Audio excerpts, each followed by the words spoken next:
Breathing. The function of breathing is a vital one, and it immediately concerns the continuance of life. We can live many hours without sleeping, and many days without eating or drinking, but only a few minutes without breathing. The act of breathing is involuntary, but the manner of it and the provision of the proper conditions for its healthy performance falls within the scope of volition.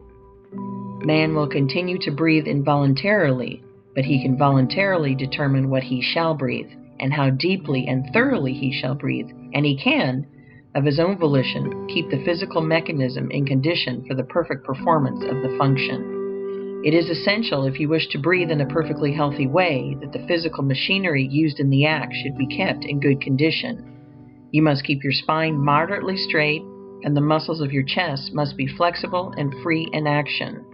You cannot breathe in the right way if your shoulders are greatly stooped forward and your chest hollow and rigid.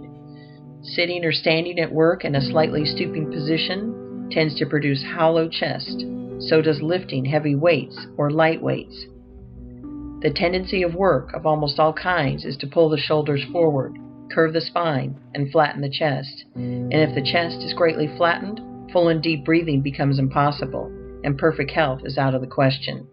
Various gymnastic exercises have been devised to counteract the effect of stooping while at work, such as hanging by the hands from a swing or trapeze bar, or sitting on a chair with the feet under some heavy article of furniture and bending backward until the head touches the floor, and so on. All these are good enough in their way, but very few people will follow them long enough and regularly enough to accomplish any real gain in physique. The taking of health exercises of any kind is burdensome and unnecessary. There is a more natural, simpler, and much better way. The better way is to keep yourself straight and to breathe deeply. Let your mental conception of yourself be that you're a perfectly straight person, and whenever the matter comes to your mind, be sure that you instantly expand your chest, throw back your shoulders, and straighten up. Whenever you do this, slowly draw in your breath until you fill your lungs to their utmost capacity. Crowd in all the air you possibly can, and while holding it for an instant in the lungs, throw your shoulders still further back and stretch your chest. At the same time, try to pull your spine forward between the shoulders. Then let the air go easily. This is one great exercise for keeping the chest full, flexible, and in good condition. Straighten up, fill your lungs full, stretch your chest, and straighten your spine, and exhale easily. In this exercise you must repeat in season and out of season, at all times and in all places, until you form a habit of doing it.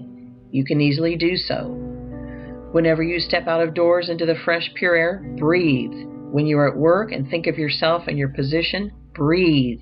When you are in company and are reminded of the matter, breathe. When you are awake in the night, breathe. No matter where you are or what you are doing, whenever the idea comes to your mind, straighten up and breathe. If you walk to and from your work, take the exercise all the way. It will soon become a delight to you. You will keep it up, not for the sake of health, but as a matter of pleasure. Do not consider this a health exercise. Never take health exercises or do gymnastics to make you well. To do so is to recognize sickness as a present fact or as a possibility, which is precisely what you must not do. The people who are always taking exercises for their health are always thinking about being sick. It ought to be a matter of pride with you to keep your spine straight and strong, as much so as it is to keep your face clean. Keep your spine straight and your chest full and flexible for the same reason that you keep your hands clean and your nails manicured, because it is slovenly to do otherwise. Do it without a thought of sickness, present or possible. You must either be crooked and unsightly, or you must be straight. And if you are straight, your breathing will take care of itself. You will find the matter of health exercises referred to again in a future chapter. It is essential, however, that you should breathe air. It appears to be the intention of nature that the lungs should receive air containing its regular percentage of oxygen, and not greatly contaminated by other gases or by filth of any kind. Do not allow yourself to think that you are compelled to live or work where the air is not fit to breathe. If your house cannot be properly ventilated, move. And if you're employed where the air is bad, get another job. You can by practicing the methods given in the preceding volume of this series, The Science of Getting Rich. If no one would consent to work in bad air, employers would speedily see to it that all workrooms were properly ventilated. The worst air is that from which the oxygen has been exhausted by breathing, as that of churches and theaters where crowds of people congregate and the outlet and supply of air are poor. Next to this is air containing other gases than oxygen and hydrogen, sewer gas, and the effluvium from decaying things. Air that is heavily charged with dust or particles of organic matter may be endured better than any of these. Small particles of organic matter, other than food, are generally thrown off from the lungs, but gases go into the blood. I speak advisedly when I say, other than food. Air is largely a food. It is the most thoroughly alive thing we take into the body. Every breath carries in millions of microbes, many of which are assimilated. The odors from earth, grass, tree, flower, plant, and from cooking foods are found in themselves. They are minute particles of the substances from which they come, and are often so attenuated that they pass directly from the lungs into the blood and are assimilated without digestion. And the atmosphere is permeated with the one original substance, which is life itself. Consciously recognize this whenever you think of your breathing and think that you are breathing in life. You really are, and conscious recognition helps the process. See to it that you do not breathe air containing poisonous gases, and that you do not rebreathe the air which has been used by yourself or others.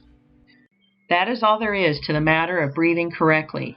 Keep your spine straight and your chest flexible, and breathe pure air, recognizing with thankfulness the fact that you breathe in the eternal life. That is not difficult, and beyond these things give little thought to your breathing except to thank God that you have learned how to do it perfectly.